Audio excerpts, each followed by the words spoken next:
बीच सड़क पर महिला से बदसलूकी और मारा तमाचा, पब्लिक देख रही है तमाशा।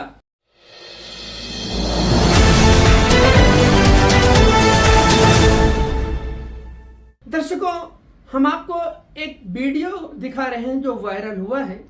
एक महिला है, उससे मारपीट की जा रही है। हालांकि मारपीट दोनों तरफ से दिखाई दे रहा है, लेकिन एक महिला को बीच सड़क पर इस तरीके से मारना क्या उचित है? इसके अलावा अक्सर कल्याण से इस तरह की घटना घटती रहती हैं, उसकी खबर आती रहती हैं। लेकिन सबसे बड़ी परेशानी है कल्याण रेलवे स्टेशन के सामने। कल्याण रेलवे स्टेशन के सामने जो रिक्शा स्टैंड है, वहां पर काफी जो है रिक्शा वालों का आतंक है। उसमें जो लाइसेंस वाले हैं, बैच वाले हैं और जिसका परमिट है, उनकी बात तो नहीं कर रहा हूं, लेकिन जो चरसी हैं, गंजेड़ी हैं, नशेड़ी हैं, चोरी के और स्क्रैप के जो रिक्शे खुलेआम दौड़ा रहे हैं, उन पर कोई प्रतिबंध नहीं लगा पा रही है पुलिस। वहीं पर पुलिस का जो है बीट भी है, ट्रैफिक पुलिस के लोग स्टेशन के सामने बैठते हैं, लेकिन उनकी हिम्मत नहीं है कि इन ड्राइवरों से मुकाबला कर लें। डरते हैं। क्या महाराष्ट्र पुलिस के पास अब फोर्स नहीं रह गया है? अब वो रिक्शे वालों से, चरसी और गंजेड़ियों से डरने लगे हैं। और जिसमें खासकर भिवंडी के रहते हैं, भिवंडी के अक्सर जो है गुंडे, नशेड़ी खुलेआम जो है वो यहाँ पर रिक्शा चलाते हैं, पूरा सड़क जाम कर देते हैं, स्टेशन का गेट तक जाम कर देते हैं। उन पर कोई प्रतिबंध लगाने वाला नहीं है। और खास बात यह है कि जब तक ट्रैफिक पुलिस रहती है ड्यूटी पे रात में 7 बजे या 8 बजे, तब तक थोड़ा राहत रहता है, नहीं तो उसके बाद पूरा इनका नंगा नाच चलता है। क्या जो पुलिस के आला अधिकारी हैं, उनकी ये जिम्मेदारी नहीं है कि रात में भी पुलिस वालों की ड्यूटी लगाई जाए?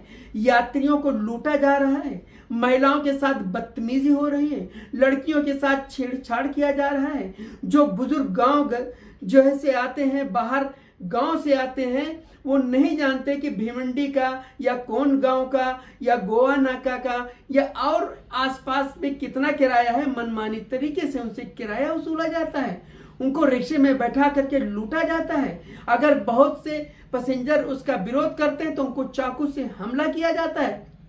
ये कहाँ का इंसाफ है? इस पर प्रतिबंध लगाना चाहिए। यही नहीं, यही हालात हमारे मुमरा शहर में है। मुमरा स्टेशन के ठीक सामने खुलेआम गुंडागर्दी होती है, रिक्शे वाले नंगा नाच नाचते हैं, यहाँ पर पूरा गेट जो है जाम कर देते हैं। हालांकि रिक्शा स्टैंड बनाया गया है, तरतीब से आप रिक्शे लगाइए और वहां पर पैसेंजर को बैठाइए, लेकिन ऐसा कम ही लोग करते हैं। जो यहाँ के अच्छे लोग हैं, लाइसेंस वाले, बैच वाले और परमिट वाले।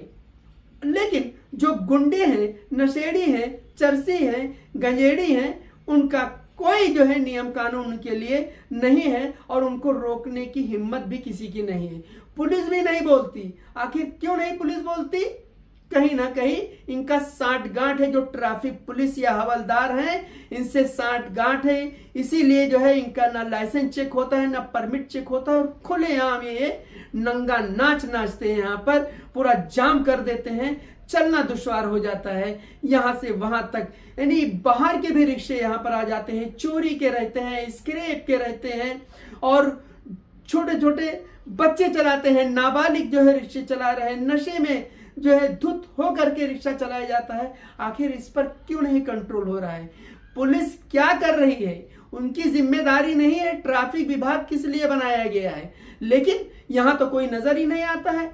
नजर आते हैं तो 2-4 बार सीटी उटी बजाए, डिंग डांग किए और चल दिए। यूनियन वाले बेचारे क्या करें? वहां पर भाई एक यूनियन के हैं, बालू भाई बैठते हैं, वो अच्छे ड्यूटी देते हैं, यूनियन के हैं। हालांकि उनका काम ये नहीं है, लेकिन फिर भी वो चाहते हैं कि ट्रैफिक जाम ना हो, अच्छे से लोग आए जाएं, पैसेंजर को तकलीफ ना हो, पूरी जिम्मेदारी निभाते हैं। लेकिन पुलिस जो है कोई ध्यान नहीं देती है। यानी हम ट्रैफिक पुलिस की बात कर रहे हैं। उनकी जिम्मेदारी है कि जो रिक्शा स्टैंड बना है वहां पे पूरे लाइन से आए जाएं और उसके बाद में जो है सामने स्टेशन के सामने कोई भी रिक्शा न लगे।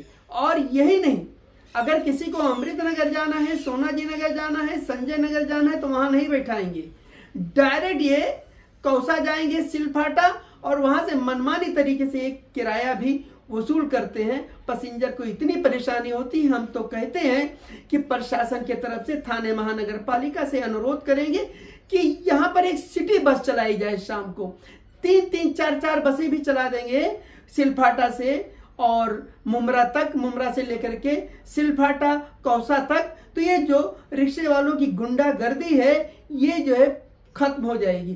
तब इनको पता चलेगा आटा दाल का भाव, जब बसें चलेंगी और पैसेंजर आराम से उस बस से आए जाएंगे और ट्रैफिक भी समस्या खत्म हो जाएगी।